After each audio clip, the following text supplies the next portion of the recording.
사랑의 하나님 감사합니다. 우리를 하나님의 자녀 삼아 주셔서 하나님께 나와 예배하며 찬양하며 또 하나님께 간구하며 기도하게 인도하여 주셔서 감사를 드립니다. 하나님, 이제 세상 가운데 살지만 우리가 세상에 살다가 그저 살다 죽는 인생이 아닌 하나님의 자녀로서 영생을 누리며 거룩한 삶을 찾아 살아가는 저희들 될 수 있도록 성령 하나님 인도하여 주시옵소서. 거룩한 주일을 맞아 또 새벽부터 나와 함께 찬양하고 하나님께 영광 돌리는 찬양대의 입술 가운데 하나님의 복과 은혜 허락하여 주시고, 또 간절한 마음으로 주님께 나와 하루의 시작을 하나님께 드리는 모든 성도들 가운데도 하나님께서 은혜로 함께하여 주시옵소서. 오늘 말씀을 통하여 하나님 음성 듣게 하여 주시고, 그리고 주님께 더욱더 간절히 기도함으로 하나님의 은혜 누리는 우리 모두 될 수 있도록 허락하여 주시옵소서. 예수 그리스도의 이름으로 기도드립니다. 아멘. 말씀 함께 보겠습니다. 요한일서 3장 1절에서 3절까지 말씀입니다. 요한일서 3장 1절에서 3절까지 말씀 함께 읽겠습니다. 저와 여러분이 한 절씩, 마지막 3절은 함께 읽습니다. 보라, 아버지께서 어떠한 사랑을 우리에게 베푸사 하나님의 자녀라 일컬음을 받게 하셨는가. 우리가 그러하도다.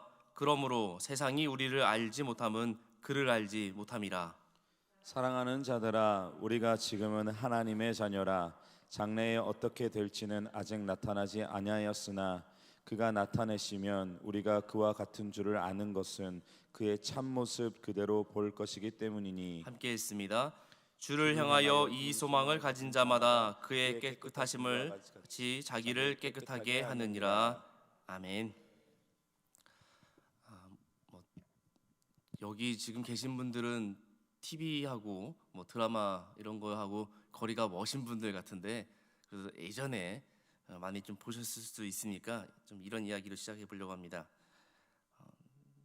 어려서부터 이제 아버지 없이 살고 있는 한 사람에게 어느 날 변호사가 찾아와서 이렇게 말을 하지요.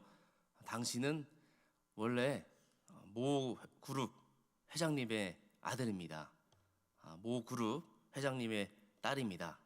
지금 회장님이 위독하시는데 당신이 유일한 혈육이라고 이렇게 이야기하면서 이제 드라마가 시작된다든지 영화가 시작된다든지 하는 이런 스토리 좀 많이 보셨죠? 요즘도 비슷한 이야기가 있는 것 같습니다. 우리가 이런 드라마나 영화를 보면 무엇을 기대하냐면, 드디어 저 사람의 인생이 바뀌겠구나, 인생이 역전되겠구나라는 이제 기대를 하면서 드라마나 영화를 보게 됩니다. 왜 그럴까요? 몰랐던 아버지의 생존 여부를 알게 돼서 그럴까요? 그동안 못했던 효도를 할 수 있겠구나. 저 청년이 그동안 혼자 살았는데 이제 아버지를 잘 모시고 효도하며 살겠구나. 우리 그런 기대를 하는 건가요? 아니죠. 보통은 드디어 저 아버지의 재산을 물려받아서 가난하고 궁핍하고 살고 있던 저 청년이 인생 역전을 하는구나, 또는 아버지의 백으로 신분 상승을 하는구나, 이런 기대를 하면서 드라마나 영화를 보게 될 겁니다. 부모만 잘 만나도 성공이라죠. 요즘 흑수저 금수저 하는데 그거 기준이 뭐냐면 부모에게 달렸습니다. 어떠한 부모를 만나냐에 따라서 태어날 때 들고 나온 수저가 흑수저니 금수저니 이런 이야기죠. 근데 이런 이야기가 유행하기 전에 예전부터 인터넷에 나왔던 하나의 성공에 대한 이야기가 있습니다. 세대별 남자들의 성공 여부를 이렇게 구분하는 겁니다. 10대는 성공한 아버지를 두었으면 10대의 그 남자 학생은 성공했다는 거예요. 20대는 학벌이 좋으면 성공이랍니다. 30대는 좋은 직장을 다니고 있으면 성공이랍니다. 40대는 이거는 저랑 좀 거리가 먼 이야기인데 이해하실 수 있을 것 같습니다. 40대는 2차를 쏠 수 있으면 성공이랍니다. 이제 이런 이야기겠죠. 밥을 먹고 차까지 내가 쏘겠다, 커피까지 내가 쏘겠다고 한다는 얘기는 지갑에 어느 정도 여유가 있으면 성공하기라는 거죠. 이제 그럴 만도 한 게 제 고등학교 친구들 중에 직장 생활하는 친구들은 아무래도 저보다는 조금 더 수입이 좋다 보니까 만나게 되면 그 친구가 밥을 좀 사는 편입니다. 예전에 그 친구보다 교사가 된 친구가 있습니다. 교대 다니는 친구가 대학교 때 아무래도 다른 사람보다 좀 빨리 학교를 다니다 보니까 그때는 20대 후반 때는 그 친구가 밥을 사게 됐고요. 이제 30대에 들어가니까 대기업 다니는 친구가 밥을 사게 됩니다. 이런 것들이 세상에서의 성공의 기준이고 우리의 인생이 어떤 위치에 있느냐를 얘기하는 것 기준이 될 수 있겠습니다. 세상에서 성공한다고 해서 여러분 하늘나라에서도 성공할 수 있을까요? 구원받은 우리도 구원받아 하나님의 자녀된 우리도 그리스도인 우리도 이런 세상적인 기준으로 혹시 살고 있지 않은가 생각해 보게 됩니다. 성공주의가 만연한 이 시대에 그리스도인은 어떻게 살아가야 될지 오늘 말씀을 통해서 하나님의 음성을 듣고 또 하나님의 가치 기준은 어디 있는지 또 우리가 살아가야 될 그 걸음걸음 하나님이 원하시는 방향은 어디 있는지 함께 나눴으면 좋겠습니다.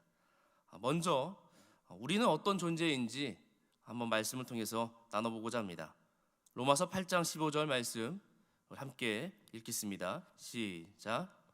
너희는 다시 무서워하는 종의 영을 받지 아니하고 양자의 영을 받았으므로 우리가 아빠 아버지라고 부르짖느니라. 세상에서 우리의 위치 아마 성공적으로 세상에서의 성공의 의미로 본다면 너무 상대적인 의미입니다. 아까 말씀드렸지만 성공한 아버지가 있느냐, 학벌이 무엇이냐, 직장이 무엇이냐, 지갑에 돈이 얼마나 있느냐. 아까 말씀드리지 않았지만 50대의 성공 기준은 자녀가 얼마만큼 공부를 잘하는지 이게 성공 기준이라는데 세상적인 것 그리고 육적인 것은 영적인 것과는 거리가 매우 멉니다. 결코 좁혀질 수 없는 그러한 간극이 있습니다. 원래는 우리 또한 그러한 세상적인 기준에 따라서 살았던 존재이죠. 여러분들도 신앙생활 하기 전까지만 해도 그런 것을 바라고 살지 않았습니까? 태어나실 때부터 모태신앙으로 태어나셔서 지금까지 하나님만 바라보고 사셨기 때문에 모르실 수도 있겠지만 저는 신학교 때만 해도 세상적인 기준으로 교회도 바라본 적도 있었습니다. 교회가 어떠한 교회가 성공한 교회냐, 그런 성공의 기준 또한 교회의 성공 여부 또한 세상적인 가치 기준으로 바라본 적도 있었습니다. 그렇게 사는 존재였던 것이죠. 물질의 종이 되어서 세상의 기준으로 아둥바둥 살아가는 존재였습니다. 그런데 이런 세상적인 기준으로 맞춰서 살다 보면 그 끝은 분명하게 정해져 있습니다. 로마서 6장 21절 말씀, 너희가 그때에 무슨 열매를 얻었느냐, 이제는 너희가 그 일을 부끄러워하니 이는 그 마지막이 사망임이라. 세상적인 가치 기준으로 세상의 성공에 매달려 살면 그 끝이 어디에 있습니까? 사망입니다. 그 마지막은 사망임이라. 우리 또한 그렇게 살아갔었는데 어느 날 누군가가 찾아와서 우리에게 이야기를 해주는 겁니다. 아까 변호사가 찾아와서 당신의 원래 아버지가 있었는데 그 아버지가 모 그룹의 회장님입니다라고 말씀해 준 것처럼 어느 날 누군가 우리에게 찾아와서 당신은 더 이상 세상의 종이 아니고 당신을 양자로 삼아주신 분이 있다라고 말씀해 주고 있습니다. 로마서 8장 15절 말씀, 너희는 다시 무서워하는 종의 영을 받지 아니하고 양자의 영을 받았으므로 우리가 아빠 아버지라 부르짖느니라. 누가 우리를 양자 삼아 주셨습니까? 하나님께서 우리를 양자 삼아 주셨습니다.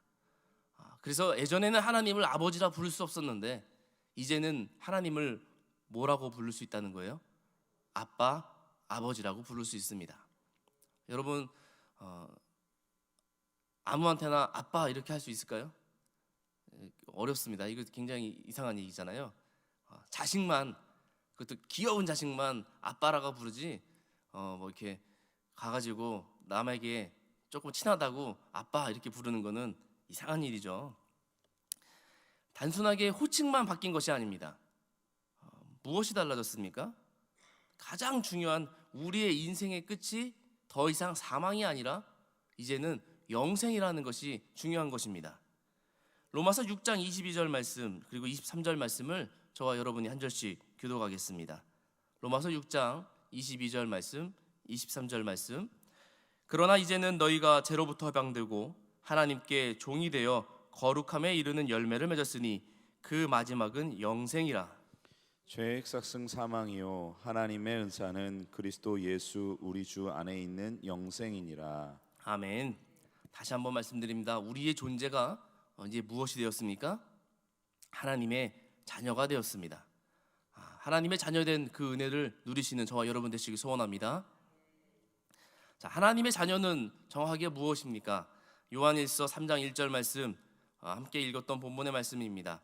보라, 아버지께서 어떠한 사랑을 우리에게 베푸사 하나님의 자녀라 일컬음을 받게 하셨는가. 우리가 그러하도다. 그러므로 세상이 우리를 알지 못함은 그를 알지 못함이라.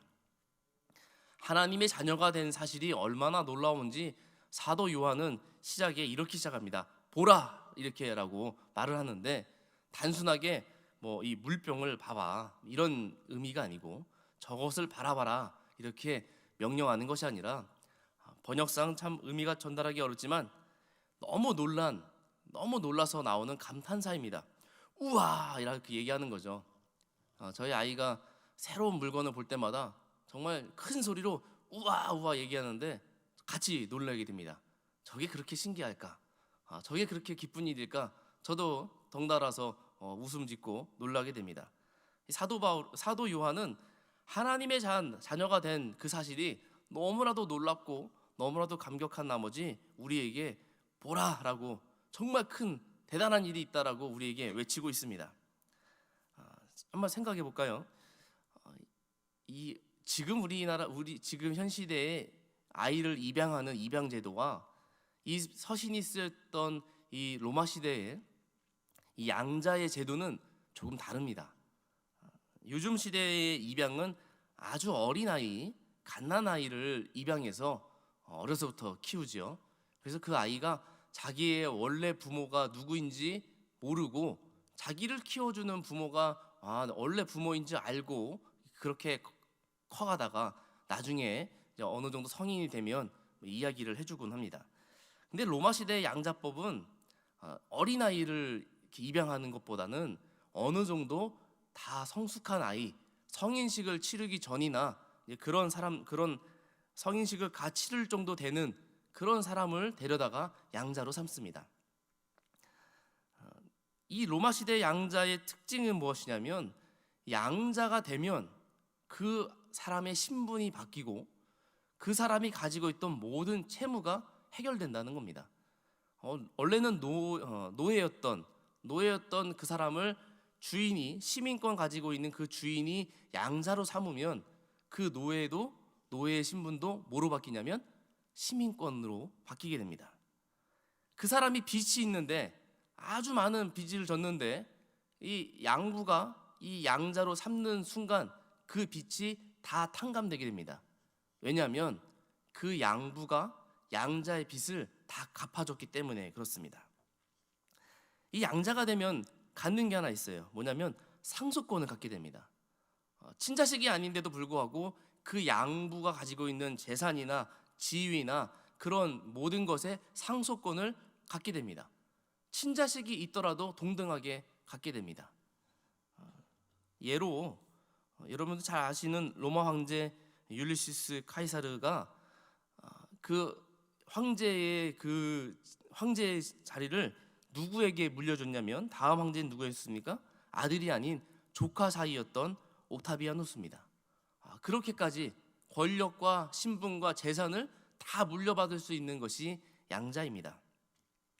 하나님께서 우리를 자녀 삼아 주셨다는 것은 단순하게 우리의 신분이 바뀐 것뿐 아니라 하나님의 예수 그리스도를 통해서 주실 그 상속권까지 우리 또 함께 누린다는 겁니다. 우리의 신분이 죄의 종에서 하나님의 자녀로 바뀌었죠. 그러기 위해서 하나님께서는 그 죄값을 대신 치러주셨고요.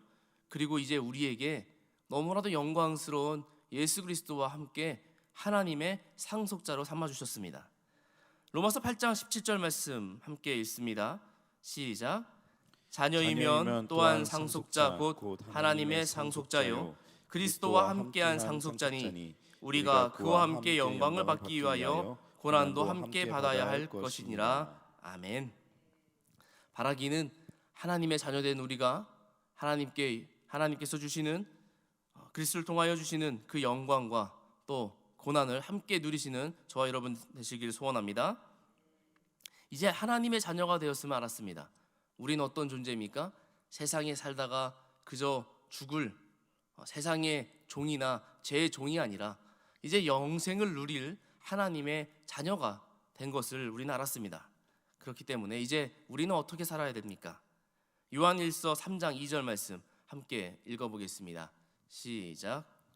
사랑하는 자들아, 우리가 지금은 하나님의 자녀라. 장래에 어떻게 될지 아직 나타나지 아니하였으나 그가 나타나시면 우리가 그와 같은 줄을 아는 것은 그의 참모습 그대로 볼 것이기 때문이니. 아멘.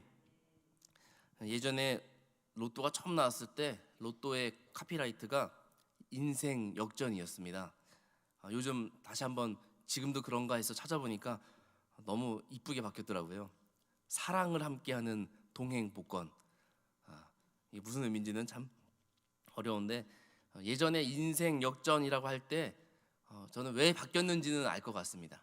로또가 인생 역전이라고 해서 많이 팔았는데 1등 당첨된 사람들의 인생이 역전되기보다는 많이 꼬꾸라진 걸 많이 봤습니다. 대부분 인생을 망치고 또 좋지 않은 소식을 많이 들어서 그런지 요즘은 카피라이트가 사랑을 전하는 동행 복권 이렇게 바뀌었더라고요. 여러분 정말 진정한 자녀의 삶은 하나님의 자녀의 삶은 하나님을 만나고 하나님의 뜻대로 사는 자녀의 삶은 이제 더 이상 세상에서 말하는 이 성공의 가치 기준을 따라 사는 그런 모습은 아닐 겁니다. 아버지를 만났다는 것은 아버지께서 원하시는 뜻대로 살아가는 그것이 참된 효도일 텐데 세상적인 가치 기준, 세상의 성공을 바라고 있었는데 정말 위대한 사람을 만났으니까 이제 내가 그 원하던 성공을 얻을 수 있다 이런다면 하나님의 마음은 그렇게 기쁘지 않으실 겁니다. 내가 바라고 있는 집이 있었는데, 내가 바라고 있는 직장이 있었는데, 내가 바라고 있는 세상적인 삶의 모습이 있었는데, 야, 하나님께서 내 아버지 되셨으니까 이제 내가 그 꿈을 이룰 수 있겠구나. 내 꿈을 이룬다면 하나님께서 원하시는 참된 기쁨이 되지는 못할 겁니다. 그럼 바뀐 것이 없는 거죠. 인생 그대로 세상에 매여 있는 종의 모습 그대로일 겁니다. 하나님의 자녀가 되었다는 것은 이제 하나님께서 우리에게 무엇을 원하시는지 그 원하시는 바를 알고 그 뜻대로 사는 것, 그것이 참된 자녀의 모습이겠지요. 자녀는 아버지의 성공을 이어받는 것이 아니라 자녀는 그 자녀됨 자체가 은혜인 줄 알고 하나님께 감사해야 될 줄 믿습니다. 요한복음 1장 12절 말씀, 영접하는 자 곧 그 이름을 믿는 자들에게는 하나님의 자녀가 되는 권세를 주셨다고 했는데 때로는 우리가 내가 이제 뭔가 특별한 힘을 누리고 내가 권력을 가졌다라고 오해하시면 안 됩니다. 여기서 말하는 권세는 하나님의 자녀가 된 것 그 자체가 특권이라는 뜻입니다. 여기서 말하는 그 권세는 하나님의 자녀가 되었다는 그 사실, 그것만으로도 큰 은혜를 받았다는 의미고 큰 특권을 받았다는 일이고 그리고 감사할 일이라는 이야기입니다. 이 세상은 어떻게 될지 우리는 알지 못하지요. 이제 코로나19가 어느 정도 우리나라는 참 많이 이제 잠잠해져 가지고 저희 교회에서도 이제 소모임이 시작될 텐데, 그러나 세계적으로 보면 유럽 쪽은 너무나도 크게 많은 사람들이 지금 코로나에 걸려서 고통을 받고 있습니다. 정말 이 세상 어떻게 될지 우리는 한치도 알지 못합니다. 그래서 사도 요한은 요한 1서 3장 2절 말씀에 장래에 어떻게 될지 아직 나타나지 아니하였다. 도대체 우리가 어떻게 될지 우리는 알지 못하나 그러나 우리가 소망할 것이 있다라는 것입니다. 요한 1서 3장 3절 말씀, 주를 향하여 이 소망을 가진 자마다 그의 깨끗하심과 같이 자기를 깨끗하게 하느니라. 세상은 알지 못하지만, 세상이 어떻게 될지는 알지 못하지만 우리는 하나님께 소망을 두고 하나님이 원하시는 대로 살아가면 된다라는 것이 사도 요한의 결론입니다. 우리는 하나님의 자녀로서 세상에 소망을 두기보다는 하나님께 소망을 두시길 소원합니다. 그렇게 하나님께 소망을 두는 자들에게 하나님께서 약속하신 것이 있습니다. 아까 함께 읽었던 로마서 8장 17절 말씀이지요. 우리가 하나님의 상속자 곧 그리스도와 함께한 상속자니 이제 그와 함께 영광도 받을 것이고 그와 함께 고난도 받을 것이니라. 때로는 세상에 살다 보면 하나님의 뜻대로 살다 보면 하나님께서 주시는 그 놀라운 영광의 자리도 누리게 되겠지만 때로는 이 그리스도인의 신분을 가지고 그리스도인의 삶의 모습을 가지고 하나님의 가치 기준으로 세상을 살다 보면 고난도 받게 될 수도 있습니다. 그러나 여러분 그것을 두려워하지 마십시오. 하나님께서는 우리가 어떤 자리에 있든지 함께 하실 줄 우리는 믿고 나아가야 될 줄 믿습니다. 베드로전서 1장 15절 16절 말씀, 우리 이 말씀 함께 읽고 말씀을 정리하려고 합니다.